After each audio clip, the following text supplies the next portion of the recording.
I say Hmm. all the time that interviewing isn't really a conversation. It's definitely not an interrogation, but it is storytelling, right? Yes. Because all of a sudden they take that question, and because you're asking them to tell you about a time, they're telling you about a time. Right. And as they do that, you'll ask things like, well, how did that feel for you? How did you know what the most important thing was to do first? What was the final result of that project that you completed? So by asking those 4 or 5 questions, you can really understand how someone works under stress, how they can prioritize, how they may act with the team when they're in this place where they know they have to go from A to Z in a tight framework. There's so much that you can learn about that person in just that one question. So I noticed that you have mentioned values, have you mentioned Mm, what people need to do for you? You yeah. haven't mentioned technical skills. No, I haven't. uh, it's so interesting over the years. The one thing I found is that people really lose their jobs more because they don't fit than because they can't do the job.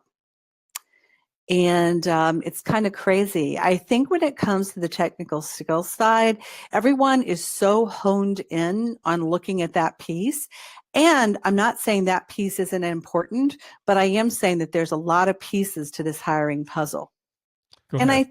I think another mistake that people make, the person doing the interviewing make, is they have this tendency to give too much information away at the very beginning.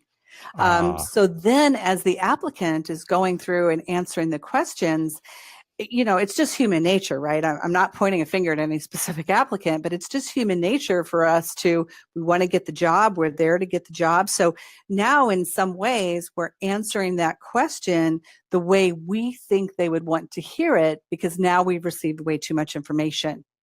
It's right. really interesting. Yeah.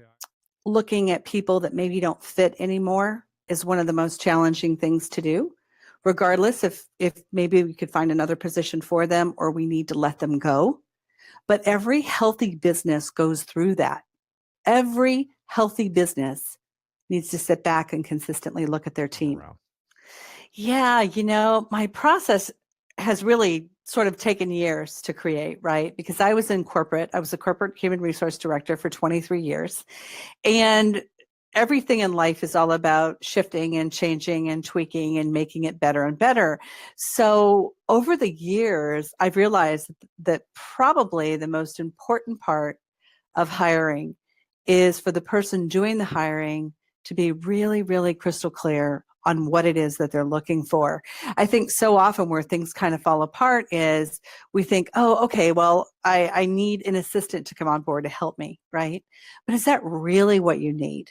And if you do need that assistant, what exactly do you need for them to do? Because really, clarity creates focus.